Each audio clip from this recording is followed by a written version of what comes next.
Hey guys what's up my self Ajinkya और आपका आप ही के यूट्यूब चैनल में स्वागत है शेयर्स की बात अजिंक्य के साथ। आज हम बात करने वाले हैं बहुत ही बेहतरीन टॉपिक पे जिसका नाम है market highlights and market outlook for next week.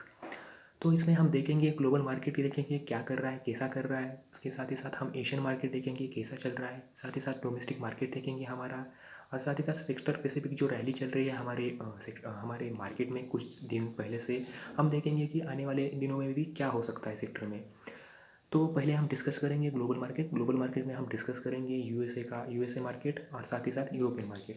तो हम स्टार्ट करते हैं ग्लोबल मार्केट यूएसए के मार्केट से, जिसमें हम देखेंगे डाउ क्या कर रहा है, नैस्डैक क्या कर रहा है। तो हम देखते हैं दोस्तों कि डाउ जो है या नैस्डैक है वो मतलब अपने हाई तोड़े जा रहे हैं और नए हाई बनाए जा रहे हैं। और अभी भी हम थर्सडे का मार्केट देखेंगे तो डाउ और नैस्डैक तकरीबन 1% के नियर मतलब चढ़ गया है। और नैस्डैक और डाउ में डिफरेंस ये है कि नैस्डैक जो है वो आईटी सेक्टर का इंडेक्स है, मेजॉरिटी आईटी कंपनीज है नैस्डैक में, और डाउ में जो है मेजॉरिटी मैन्युफैक्चरिंग कंपनीज है। और दोनों भी बहुत अच्छी कर रही है। ये अच्छे करने का कारण ये है दोस्तों, पहला रीज़न ये है कि मार्केट में ट्रिमेंडस लिक्विडिटी है, क्योंकि मार्केट जब भी गिरेगा कुछ पॉइंट मार्केट में फॉल्स होगा तो मार्केट में लिक्विडिटी होने के कारण बाय ऑन डिप्स की स्ट्रैटेजी चल रही है और बुल्स मार्केट को जल्दी से उठा लेते हैं, और मार्केट को उठा लेने के कारण मार्केट अपने हाइस पे चलता है या मार्केट में गेनिंग होती है। दूसरी चीज़ ये है कि मार्केट में एक पॉजिटिविटी है, क्योंकि मार्केट में पॉजिटिविटी इसलिए है क्योंकि जो यूएसए की कंपनीज है, फार्मा कंपनीज जिसमें फाइज़र या मॉडर्न आती है, उन्होंने अपनी कोरोना से फाइट करने के लिए एक वैक्सीन लॉन्च की गई है। तो इस वजह से मार्केट में पॉजिटिविटी है। मार्केट में जो कोरोना का डर था वो डर थोड़ा सा कम हो गया है, और मार्केट में पॉजिटिविटी है कि ग्लोबल इकोनॉमी की रिकवरी जल्दी से होगी। ये दूसरी बात है। और तीसरी बात ये है कि यूएसए गवर्नमेंट ने कुछ ही दिन पहले थर्सडे और वेनेसडे को एक इकोनॉमिक स्टिमुलस पैकेज अप्रूव कर दिया है, जिसकी वैल्यू है $900 बिलियन का। जिसमें वो करने वाले ये स्टिमुलस पैकेज का यूज़ करने वाले, उनके हवाले से बताया गया है कि इसका यूज़ जो है वो करने वाले हैं डायरेक्ट बेनिफिट ट्रांसफ़र के लिए, जिसमें हम हमारे उनके अकाउंट में, अमेरिकन्स के अकाउंट में डायरेक्ट पैसा आएगा। दूसरी बात वो जो एमएसएमई है उनके लिए यूज़ करेंगे वो पैसा, और कुछ पैसा वो एयरलाइंस को देंगे। तो ऐसा एक पैकेज आया है, तो वो एक मार्केट में पॉजिटिविटी तैयार कर रहा है दोस्तों। और हम यूरोपियन मार्केट में देखेंगे दोस्तों, तो यूरोपियन मार्केट में जो यूरोपियन मार्केट की इंडेक्स है, एफटीएसई डैक्स हो गया या सीडीएक्स हो गया, तो इसमें हम देखेंगे तो वो भी मार्केट अच्छा कर रहा है। तकरीबन थर्सडे को, अभी पिछले थर्सडे को देखा तो हमने, इस थर्सडे को देखा तो हमने मार्केट नियरली 1% गेन हुआ है। ये गेन क्यों हुआ है? क्योंकि जो ब्रेग्जिट की डील थी, जो यूरोपियन यूनियन और ब्रेग्जिट की जो डील थी वो आने वाले 31 दिसंबर 2020 को ख़त्म होने वाली थी, और उसमें अभी रिन्यू टाइप हो गया है। और ये जो डील है उसमें कहा गया है कि उसमें कोई ट्रेड और ट्रांसपोर्ट के लिए कोई चार्ज नहीं होगा, फ्री ऑफ कॉस्ट उनका जो ट्रेड है वो हो जाएगा, ट्रांसपोर्ट हो जाएगा, उसमें कोई चार्ज नहीं लगेगा दोनों भी कंट्री की ओर से। और इसमें बहुत बड़ी बात ये है कि जिसमें ये गुड्स और सर्विस ट्रांसपोर्ट करेंगे, दोनों बीच के देश में जो गुड और सर्विस ट्रांसपोर्ट होगी, उसमें गुड्स पे कोई चार्ज नहीं लगेगा। और सर्विसेज पे कहा गया है कि सर्विसेज पे मोर देन 80% जो सर्विसेज है उस पर चार्ज लगाया जाएगा, मतलब उन पर इम्पोर्ट ड्यूटी या कस्टम ड्यूटी, एक्साइज ड्यूटी लगाई जाएगी। यानी कि मोटा मोटा कह दो तो हम टैक्स लगाया जाएगा, बस 20% ऐसी ही सर्विसेज होगी, उसमें चार्ज नहीं लगाया जाएगा। तो ये पॉजिटिव बात है दोस्तों। इस वजह से यूरोपियन मार्केट भी अच्छा कर रहे हैं। अब दूसरा पॉइंट हमारा ये है कि एशियन मार्केट कैसे कर रहे हैं, जिसमें हम चाइना देखेंगे, जापान देखेंगे क्या कर रहा है, साथ ही साथ साउथ कोरिया का भी देखेंगे। तो जापान का देखिए तो निकी भी तकरीबन 1% के अबव चल रहा है। 1% गेन हुआ है ये थर्सडे को, अभी इस वीक के थर्सडे को। तो उसमें भी पॉजिटिव रुझान होने का कारण यही है दोस्तों कि यूएसए का जो मार्केट, हमें कहा कि यूएस में इकोनॉमिक स्टिमुलस आ गया, कोरोना वैक्सीन आ गई, तो ये पॉजिटिव बातें हैं। तो ये सभी पॉजिटिव बातें सभी ग्लोबल इकोनॉमी को पॉजिटिव बना देती है दोस्तों। इस वजह से जापान का मार्केट भी अभी गेन हुआ है, और ये चलता रहेगा क्योंकि मार्केट में पॉजिटिविटी प्लस लिक्विडिटी है, मैंने बता दिया है। और साथ ही साथ जो चाइना का मार्केट है, शंघाई है या हांगकांग में, वहाँ भी पॉजिटिव रुझान है। क्योंकि हमें पता होगा दोस्तों कि चाइना का मार्केट जो पहली बुल रैली हुई थी, बुल रन आया था, उसमें पार्टिसिपेट नहीं कर रहा था, बट अभी पार्टिसिपेट कर रहा है। क्योंकि उनकी जो जीडीपी का डेटा आ रहा है, जीडी का डेटा ग्लोबल इकोनॉमी से बहुत अच्छा आ रहा है दोस्तों।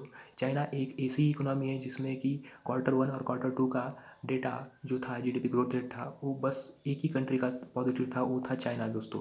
Q2 का जीडीपी ग्रोथ रेट है चाइना का 3.5% दोस्तों। बाकी सब ग्लोबल का हम जीडीपी का ग्रोथ रेट देखें तो निगेटिव में है, बस चाइना का ही पॉजिटिव में था। इस वजह से वो इकोनॉमी अच्छी कर रही है दोस्तों, और स्टॉक भी अच्छे करेंगे। साथ ही साथ साउथ कोरिया का हम कॉस्ट भी देखें, कॉस्ट भी अच्छा कर रहा है दोस्तों, वो भी अभी गेन किया है। तो सभी अब हम इस वीक के थर्सडे को देखें तो सब गेन हुआ है। अब आते हैं हमारे डोमेस्टिक मार्केट में, जिसमें हम निफ्टी को देखेंगे, सेंसेक्स को देखेंगे, या हम इसके बारे में हम देखेंगे। निफ्टी में देखो तो दोस्तों, अब निफ्टी ने 13,750 का लेवल भी ब्रेक कर दिया है दोस्तों, जो कि एक अहम रिजल्टेंट एक अहम रेजिस्टेंस था, और ये पार कर दिया दोस्तों। अभी निफ्टी को नेक्स्ट रेजिस्टेंस हमें दिखता है टेक्निकल चार्ट पे। निफ्टी को नेक्स्ट रेजिस्टेंस है 13,850 का। जब निफ्टी 13,850 का रेजिस्टेंस पार करेगा तो निफ्टी 14,000 हो जाएगा दोस्तों।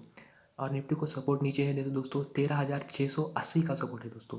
जब तक ये 13,080 का सपोर्ट नहीं तोड़ेगा तब तक निफ्टी 13,600 के नीचे नहीं आएगा दोस्तों। और हमें लग रहा है कि निफ्टी ये सपोर्ट बहुत ही अहम सपोर्ट से काम करेगा निफ्टी में। अब देखते हैं दोस्तों निफ्टी बैंक क्या कर रहा है। निफ्टी बैंक का भी बहुत अहम सपोर्ट है, क्योंकि निफ्टी बैंक निफ्टी 50 में 40% का वेटेज रखता है। तो निफ्टी बैंक में हम देखेंगे, निफ्टी बैंक अभी देखें तो निफ्टी बैंक 30,600 के ऊपर चल रहा है। और जब तक निफ्टी बैंक 31,000 के ऊपर नहीं जाएगा तब तक निफ्टी बैंक बेरिश में ही रहेगा दोस्तों। जब निफ्टी बैंक 31,000 के लेवल तोड़ेगा या 31,200 की लेवल तोड़ेगा, तभी हम कह सकते हैं कि निफ्टी बैंक भी अभी बुल रन में चल रहा है। और जब निफ्टी बैंक बुल रन में चलेगा तो निफ्टी 50 का इंडेक्स भी बहुत अच्छा करेगा। और अभी हम देखेंगे तो निफ्टी बैंक आपने इस हफ्ते के थर्सडे को तकरीबन 600 पॉइंट प्लस चढ़ा है दोस्तों। और हमारा निफ्टी भी तकरीबन 120 पॉइंट ऊपर चढ़ा है। तो ये जो गेनिंग आ रही है मार्केट में, ये जो मार्केट में मतलब बुल रन आ रहा है, मार्केट में गेनिंग हो रही है, मार्केट अपवर्ड जा रहा है, ये कौन सा किस वजह से जा रहा है? मतलब हमारे मार्केट में सभी निफ्टी 50 का स्टॉक चल रहे हैं, ऐसा हो रहा है मतलब सच में हो रहा है? नहीं हो रहा है दोस्तों, क्योंकि मार्केट में stock specific, sector specific rally चल रही है दोस्तों, तो हमें उसे ही नज़र रखना चाहिए दोस्तों। तो मार्केट में ये गेनिंग जो आ रही है वो किस सेक्टर से आ रही है?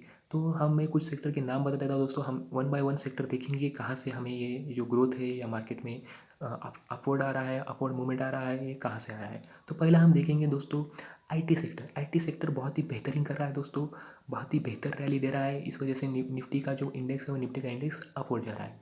आईटी सेक्टर में जो ग्रोथ आ रही है, आईटी सेक्टर में गेनिंग आ रही है, कौन से स्टॉक से आ रही है? वो पहला स्टॉक है टीसीएस, दूसरा है Infosys, HCL Tech, Birlasoft और टेक महिंद्रा और विप्रो, साथ ही साथ विप्रो भी। तो इस स्टॉक पे हमें नज़र रखनी है, आने वाले दिनों में भी बहुत अच्छा करेंगे ये स्टॉक। तो हमें आईटी सेक्टर को नज़रअंदाज नहीं करना है। आईटी सेक्टर पे हमें और भी हम बुलिश रख रहे हैं, हमारा नज़रिया बुलिश है, और आईटी सेक्टर आने वाले दिनों में भी बहुत अच्छे से रिटर्न देगा। दूसरा सेक्टर है फार्मा सेक्टर। फार्मा सेक्टर भी बहुत अच्छा सपोर्ट कर रहा है निफ्टी को। फार्मा सेक्टर में जो गेनिंग आ रही है वो कौन से स्टॉक से आ रही है? पहला स्टॉक है सन फार्मा, दूसरा सिप्ला, तीसरा जो आ रहा है कैप्लिन पॉइंट, चौथा आ रहा है डॉक्टर रेड्डी, और साथ ही साथ डिवीज लैब। तो ये भी जो फार्मा सेक्टर की कंपनी है, ये भी कंपनी बहुत अच्छी कर रही है। तो साथ ही साथ हमें फार्मा सेक्टर में कोई रुझान हो तो हमें इस कंपनी के साथ ही जाना चाहिए, शॉर्ट से मीडियम टर्म के लिए। और हमें पता है कि आने वाले दिनों में भी फार्मा सेक्टर बहुत ही अच्छा ग्रोथ देगा, बहुत ही अच्छा रिटर्न कमा के देगा हमें दोस्तों।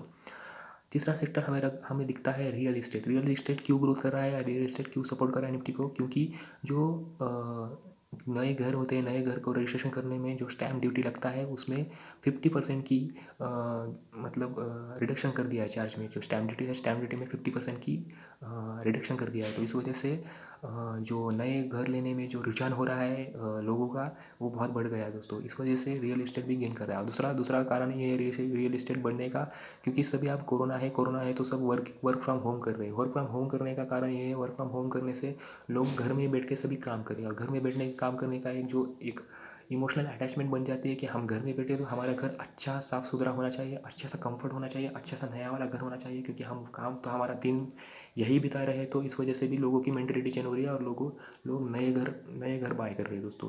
तो इसलिए रियल इस्टेट भी आने वाले दिनों में अच्छा ही करेगा। अभी हम चौथा सेक्टर देखते हैं कि जो निफ्टी में सपोर्ट कर रहा है हाल ही के दिन में, पिछले 2-3 दिन से, वो है दोस्तों बैंक सेक्टर। बैंक सेक्टर बहुत ही अच्छा कर रहा है। बैंक सेक्टर में अच्छा क्या कर रहा है, कौन कर रहा है? पहला कर रहा है एचडीएफसी बैंक, जो कि दिग्गज है अपना बैंकिंग सेक्टर का, प्राइवेट बैंकिंग सेक्टर का। दूसरा है कोटक बैंक, तीसरा है इंडसइंड बैंक, चौथा है आईसीआईसीआई बैंक, और पाँचवा है एक्सिस बैंक। और आपको यही बताना चाहूँगा, साथ ही साथ यही बताना चाहूँगा, आईसीआईसीआई बैंक में मोतीलाल ओसवाल ने पिछले 2 दिन में टारगेट दिया है कि ICICI बैंक को आप 3 महीना यहाँ से बाय करके 3 महीना होल्ड करके रखिए तो आपको 650 रुपीज़ का टारगेट साथ ही साथ मिल जाएगा। यहाँ से आपको अच्छी खासी रिटर्न मिल जाएगी, तो आपको करना होगा तो आप देख सकते हैं। अभी हम दूसरा सेक्टर देखते हैं जो कि हमें लगता है कि अच्छा करेगा, वो है दोस्तों NBFC सेक्टर। NBFC सेक्टर भी बैंकिंग सेक्टर के साथ साथ ही अच्छा कर रहा है। NBFC सेक्टर में अच्छा क्या कर रहा है? NBFC सेक्टर में अच्छा कर रहा है हमारा दिग्गज NBFC सेक्टर का बजाज फाइनेंस। साथ ही साथ बजाज फिनसर्व भी अच्छा कर रहा है, उसके साथ ही साथ श्रीराम ट्रांसपोर्ट भी अच्छा कर रहा है, साथ ही साथ महिंद्रा फाइनेंस भी बहुत अच्छा कर रहा है। तो हमें NBFC सेक्टर में जाना होगा तो हम इसी स्टॉक में जाने का रुझान देखेंगे और हम इसी स्टॉक में जाने का रिकमेंडेशन करूँगा सर दोस्तों में। और साथ ही साथ अभी और एक सेक्टर है, और सेक्टर एक है DTH सेक्टर। DTH सेक्टर क्यों कह रहा हूँ मैं? क्योंकि DTH सेक्टर में अभी कल ही एक न्यूज़ आई थी कि गवर्नमेंट ने जो DTH सेक्टर का जो लाइसेंस है और DTH सेक्टर की जो गाइडलाइंस है उसे रिवाइज़ कर दिया है। रिवाइज़ क्या कर दिया है? DTH सेक्टर में रिवाइज़ कर दिया है कि जो लाइसेंस फ़ीस थी वो गवर्नमेंट ने जो लाइसेंस फ़ीस थी वो 10% से 8% कर दी है, मतलब 2% का रिडक्शन कर दिया है। ये पहली बात। और जिसे गवर्नमेंट लाइसेंस इशू करती थी DTH चलाने के लिए, डायरेक्ट टू होम नेटवर्क चलाने के लिए, उसे पहले गवर्नमेंट देती थी 10 साल का टाइमिंग या लाइसेंस की ड्यूरेशन 10 साल थी। अभी वो 10 साल से बढ़ाकर न्यू लाइसेंस जब इशू करा दिया जाएगा किसी भी DTH ऑपरेटर को, तो उसका ड्यूरेशन जो होगा वो होगा 20 साल, यानी 20 ईयर्स। और इस वजह से मुझे लगता है कि DTH सेक्टर बहुत अच्छा करेगा। DTH सेक्टर के लिए पॉजिटिव बातें हैं। और तीसरी बात ये है कि DTH सेक्टर में जो FDI लिमिट थी वो 50% से 50% से इंक्रीज़ करके 100% कर दी है, मतलब 100% FDI इन्वेस्टमेंट हो सकती है DTH सेक्टर में। तो ये 3 बातें बहुत अच्छी है। तो हमें DTH सेक्टर में हमें स्टॉक देखना है Sun TV, Den network, Hathway cable और डिश TV।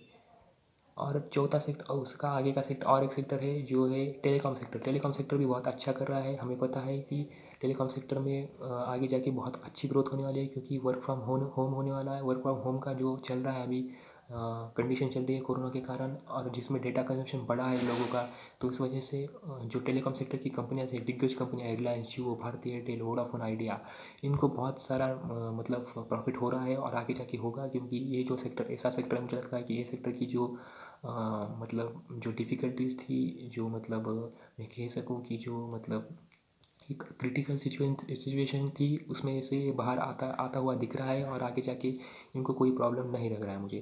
तो टेलीकॉम सेक्टर में हमें बहुत रुचि है। टेलीकॉम सेक्टर आगे जाके आउट परफॉर्म कर सकता है, ऐसा हमारा कहना है। और टेलीकॉम सेक्टर में सबसे बेस्ट स्टॉक हमें लगता है भारती एयरटेल को इसी करंट प्राइस पे बाय किया तो आने वाले 10-12 दिन में ही भारती एयरटेल का भी प्राइस चल रहा है 517 रुपीज़, और आने वाले दिनों में भारती एयरटेल 8 से 10 दिनों में भारती एयरटेल 550 के लेवल दिखेगा।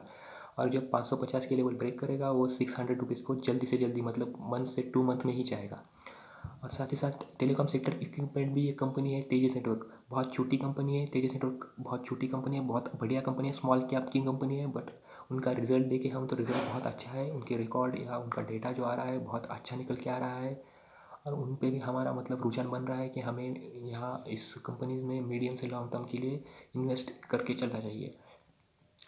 तेजस नेटवर्क का एक काम, बहुत बढ़िया काम है। तेजस नेटवर्क का जो क्लाइंट है, तेजस नेटवर्क का क्लाइंट है रिलायंस जियो और भारती एयरटेल। भारती एयरटेल मतलब इतने बड़े क्लाइंट होंगे टेलीकॉम सेक्टर के, तो कंपनी को बहुत अच्छा प्रॉफिट मिल सकता है दोस्तों। तो इसी के साथ हमें तेजस नेटवर्क को भी देखना है और तेजस नेटवर्क बहुत अच्छा करेगी।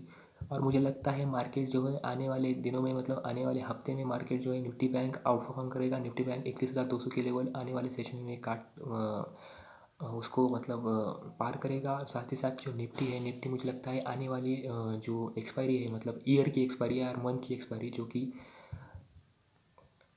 31 दिसंबर 2020 को आएगी, जो एक्सपायरी आने वाली है, मुझे लगता है कि निफ्टी की एक्सपायरी 13,900 से 14,000 के बीच में होनी चाहिए। और ये पॉजिटिव लग रही है क्योंकि मार्केट में बहुत ट्रिमेंडस पॉजिटिव है, ग्लोबल क्यूज़ भी बहुत पॉजिटिव है। और मुझे लगता है कि मार्केट में अभी पॉजिटिव रुझान बहुत ज़्यादा है, कोई नेगेटिव न्यूज़ नहीं लगती है मुझे, और मार्केट में पॉजिटिव ही रहना बनता है अभी। तो थैंक्स गाइस, लाइक करिए, शेयर करिए, कमेंट करिए और ऐसा ही प्यार देते रहिए, क्योंकि आप है तो हम हैं तो आप है, इसलिए हमारी चल रही है गाड़ी दोस्तों। तो लाइक करिए, शेयर करिए और कमेंट करिए और ढेर सारा प्यार करिए दोस्तों, और मेरा चैनल सब्सक्राइब करिए please please. Thanks a lot. हम थैंक यू।